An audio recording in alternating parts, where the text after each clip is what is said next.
Hey guys, welcome back to the channel. We're going to go over the part 2 to this video. I definitely recommend that you don't miss this one. We're going to go over the masteries for support tree. Let's get into this. And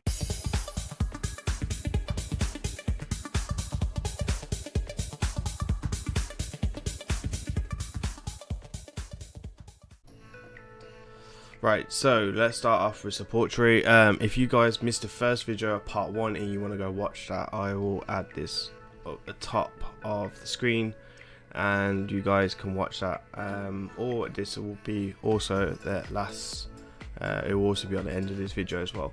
So let's get into it then. I'm going to add chapters into this, so this will be under as tier 1 and tier 2 together, and then tier 3, tier 4, tier 5 to 6.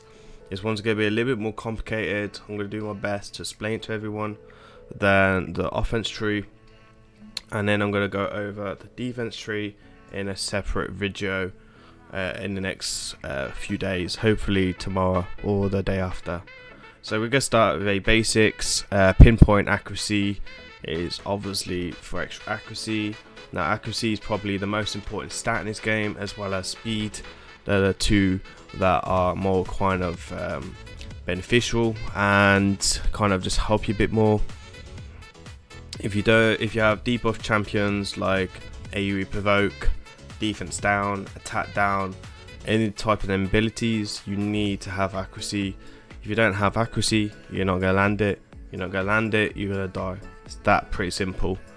And then we also have steadfast, which is quite normally quite used for like healers and stuff like that. Champions like Vask, Duchess, champions that you'd build maybe for a tanky for arena, or just in general content like clan boss and stuff like that. Right now, yeah, this one can be used in most area. See, sometimes you have to kind of ask yourself, like a champion like Warlord, he can benefit from steadfast, but the accuracy is more important for arena. But for example, if you've got your 250, you want to use him in clan boss, you want some more survivability, you could take steadfast. Just using that as an example, I don't think it's the best optimization for the masteries for that champion. So this one's pretty simple again. Charge focus increases the accuracy by 20 when this champion has no skills on cooldown.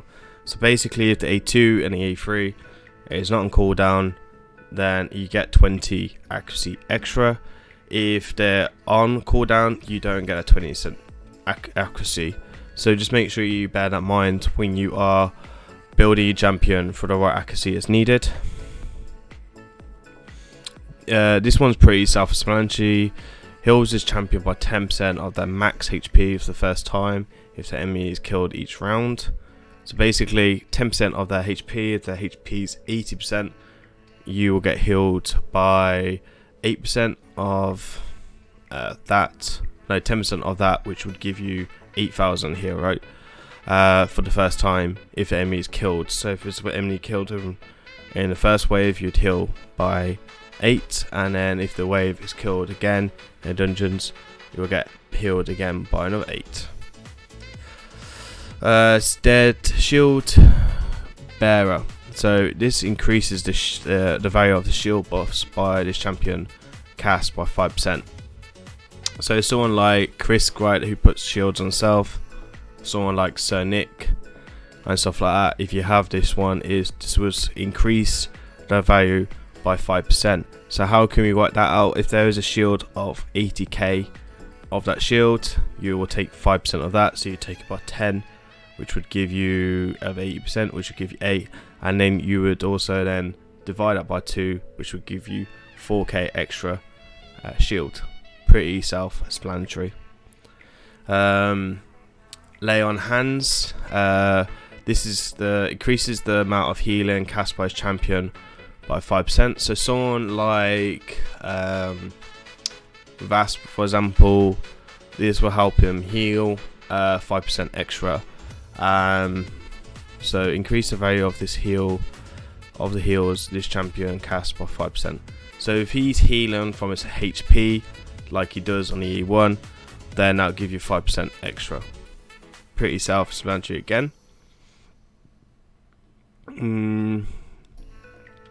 Okay, so this one has a 30% chance of increasing the turn meter by 10% when a debuff cast by his champion is removed or expired. This is a ability you have to be careful about. So if you take this from Man-Eater, for example, when he puts his buffs up and then he has 30% to increase his turn meter by 10. This can actually break it because he puts up block buffs and block damage. Let's say you proc one of them, you get turn meter by 10%, and then you do it again and then again, you then gonna start overlapping, and this can break the speed tuning.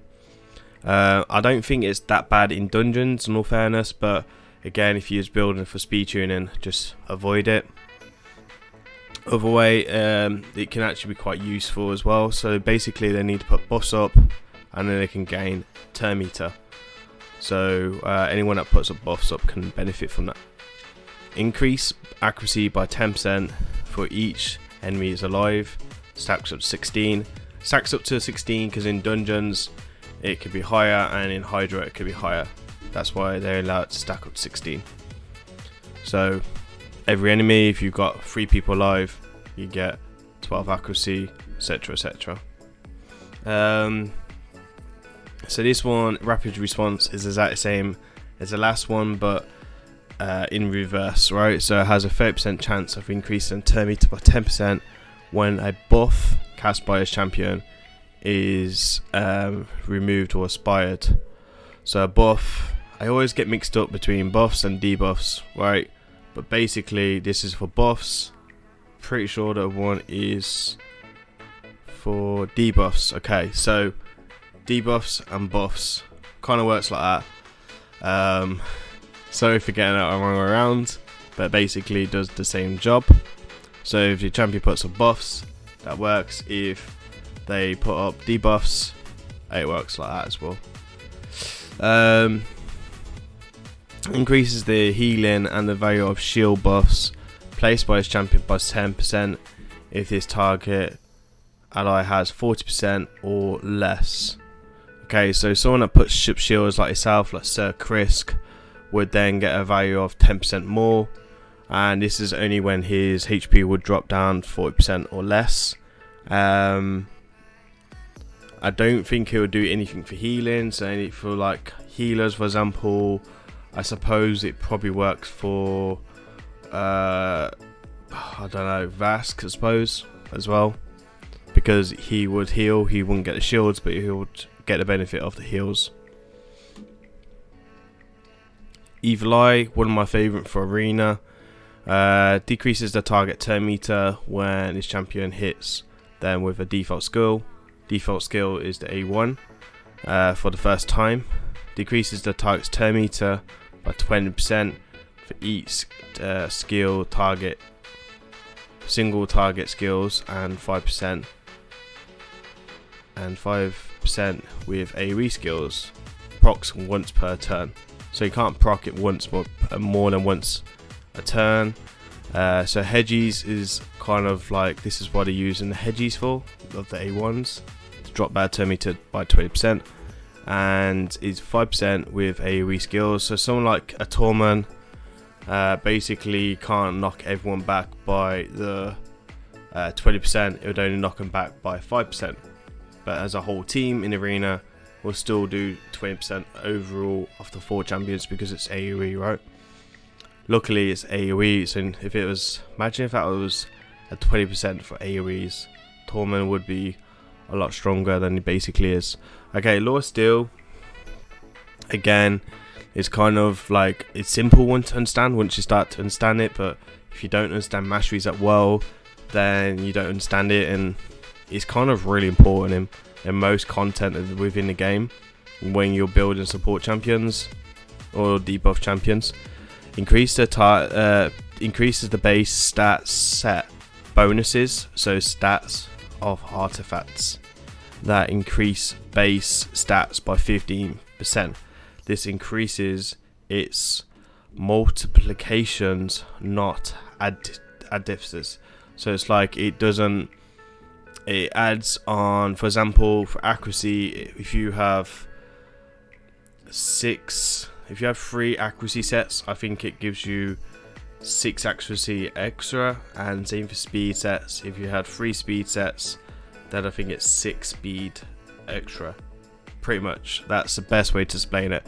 And we can simply go and check this on my Sifi, for example, who has 3 speed sets.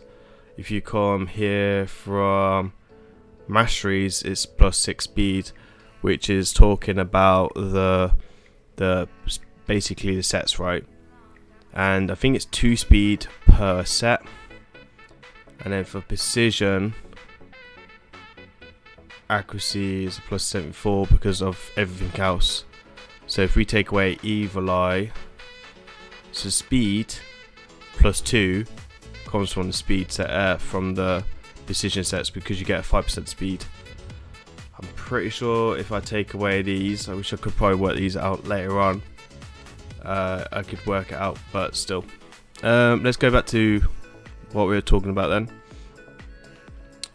But yeah, that's the basic way of seeing it. That's how Law Steel works. Cycle with magic is kind of an interesting one. Basically stuff for like Hydra and stuff like that, this could be useful. For like a Royal Guard and stuff like that, has a 5% chance of decreasing a cooldown of a random skill by 1 turn of each at each start of each turn, so it can't proc more than once for each champion basically. But for example, for his takedown, if it procs, that 5% procs, he then can take his 4-turn cooldown to a 3-turn cooldown pretty nicely. So anyone that you want your cooldowns back, like your Husk, Septimus, Cold Hearts, anything like that, make sure you take this mastery. It makes sense to do that. And we covered that also on the offense tree last week. Merciless Aid, again, increases the amount of healing and the value of shields cast placed by this champion by 15% if the target ally has stun, sleep, fear, true fear, or freeze. So basically, if the target ally, so if you hit someone, or it's not even not hitting someone, but if there's someone on their team that has one of these debuffs, you're going to heal by 15%. I'm pretty sure that's how it works anyway. And let me know if I'm wrong down in comments for that one. Master Hexa, so this one's very simple. So basically, if it is a 3 turns for a block damage skill, which it works for the block damage, it can then extend it to 4 turns. For example, Umbro, for Hydra, this is really important because she puts her block debuffs down for, I think it's for 2 turns or for 3, I can't exactly remember off the top of my head, on her A2. This then gives you the 30% chance of extending that like a Vizier on his A1, but it's the mastery proccing instead, right? So Sniper is a funny one. Increases the chance of placing any buff from skills or set artifacts by 5%. So I'm pretty sure it doesn't work with any CC basically. So like stun sets doesn't add you 5% on and stuff like that. But I'm pretty sure if it's a defense down and it's only 70% chance of putting a defense down, if you take Sniper, you take 80%. You then have 80% chance of putting that defense down. So any abilities like for example, Tormund's A3, he puts up block debuffs and heal reduction.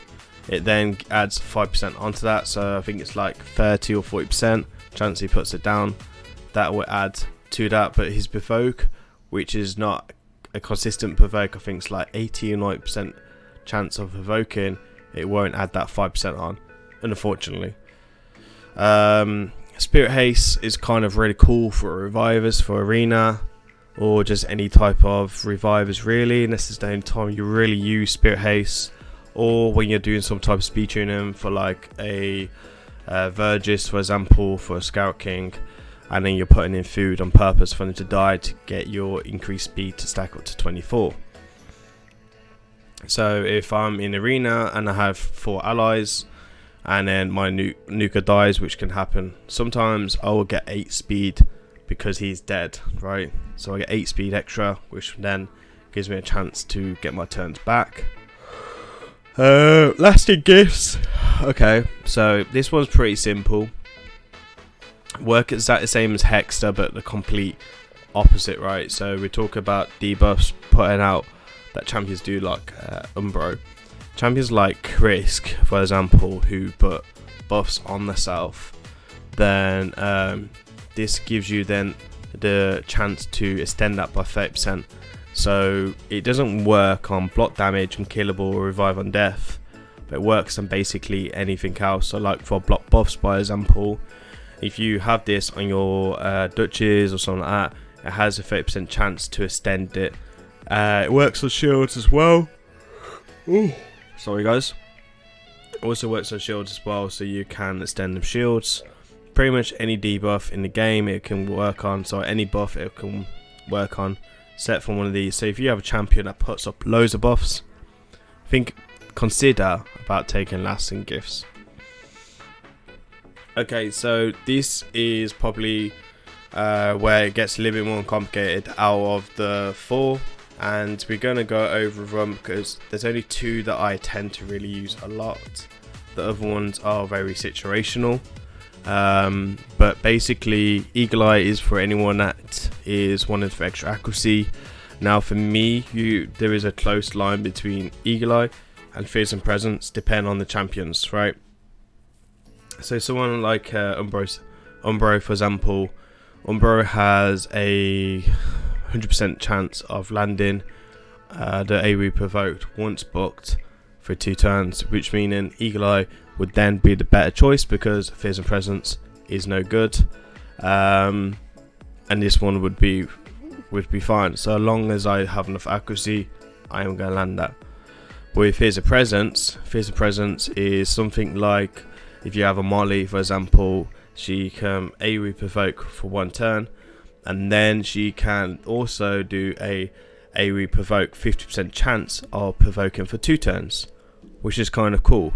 If you take Fearsome Presence, which you should be, this will give you extra 5%. So this will go from 50% to 55%, which also then becomes more consistent. And again, this also works with sets and stuff like that. But I will get into that when I'm on the defense tree in the next few days. Okay, Oppressor. Okay, so this increases the turn meter fill by 2.5% when each active debuff cast by his champion stacks up to 10%. Okay, so someone that puts up a load of buffs, basically someone like Umbro, Duchess, someone like that keeps putting up buffs, so you want them to gain more turn meter, then to gain more turn meter to get more turns. The problem is revivers and stuff like that would normally take a different mastery in arena, and this is when this one isn't really that kind of important, and that's what I mean, it's a bit more niche and hard to use. Right now I can't think of a time when I'd use this right now, because I would obviously probably go for like Bulwark, Unshakable, maybe War Master if it's Clan Boss, etc, depending on what I'm building. Yeah, let me down know in the comments where you've actually used Oppressor, but it's not one that's used fairly a lot. Tiny Interventions probably the second used of the tier 6 on support, and this is mainly used with like champions like Arbiter, Duchess, Sifi, anyone that has a speed boost basically, and this increases the target's turn meter by 20% whenever ally drops below 25% HP. So it's kind of hard to explain, but normally you'd always put this on your speed booster and your fastest champion in your arena setup, so the person that you want to go first. So if you have a Siphi, you want a Siphi. If you're on an Arbiter, you want an Arbiter, right? You wouldn't run it twice in the team. I mean, you can, but you're probably not optimizing your full team's masteries then to what you should be doing. This one's pretty simple. Out of all of them, this is probably the one that's used less, because the other ones for me are just a bit more important. But basically, if you want extra HP, this is where you come. Again, for Duchess, depending on the Duchess setup, you'd probably go Time Intervention or Unshakable or Bolt Work on that champion. It's pretty the same with champions like Brognion Priest, etc. Depending where you would want to use him and what mastery you take, for example. So I hope that helps you guys have a bit more understanding about masteries. Please also take in consideration, sometimes masteries also are affected from your other allies, so you need to also take in team synergy as well as picking the right masteries. I am going to go over defense tree in the next few days. This was where it gets a bit more complicated and a bit more technical, which I'll get into when I start the video. And obviously that one will probably be a little bit longer, because I do want to throw out a couple of bonuses within that video. I hope you guys like this video. Please let me know in the comments what you think, or if there's any type of improvement I can do in future content. And yeah, remember to like, comment and hit that subscribe bell, and I'll see you in the next video. Peace.